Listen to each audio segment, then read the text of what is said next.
তরফ থেকে সকলকে স্বাগত জানাচ্ছি। আবার একটা রেসিপি আপনাদের মাঝখানে শেয়ার করতে চলেছি।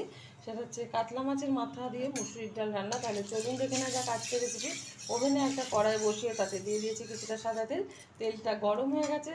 গরম হয়ে যাওয়ার পর কিন্তু খুব সামান্য পরিমাণে একটু আমি হলুদ গুঁড়ো দিয়ে দিয়েছি। আর এদিকে কাতলা মাছের মাথাগুলো ভালো করে দিয়ে পরিষ্কার করে একটু নুন মাখিয়ে নিয়েছি।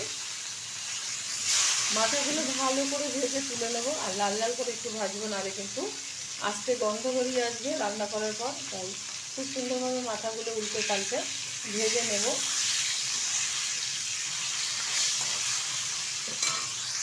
মাছের মাথাগুলো ভেজে তুলে নিয়েছি একটা পাত্রে। এখন এই তেলে দিয়ে দিচ্ছি একটা তেজপাতা, মাঝখান থেকে ছিঁড়ে নিয়েছি একটা শুকনো লঙ্কা আর কিছুটা গোটা জিরে ফোড়ন। ভালোভাবে একটু ভেজে নেব।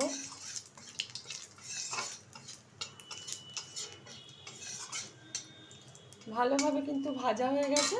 এখন এর মধ্যে দিয়ে দেবো কুচিয়ে রাখা পেঁয়াজ,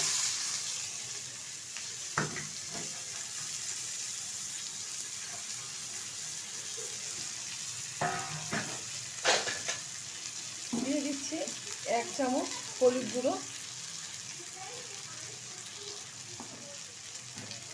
ভালোভাবে ভেজে নেব পেঁয়াজটা।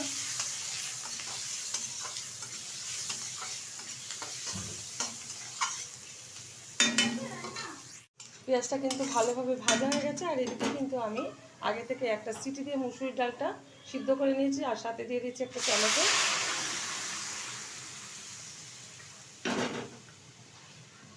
দিয়ে দিচ্ছি পরিমাণ মতো লবণ। খুব সহজভাবে কিন্তু এই রেসিপিটা আপনাদের মাঝখানে শেয়ার করলাম। যদি ভালো লেগে থাকে আমার চ্যানেলকে সাবস্ক্রাইব করবেন, লাইক করবেন, শেয়ার করবেন। দিয়ে দিচ্ছি ভেজে রাখা কাতলা মাছের মাথা।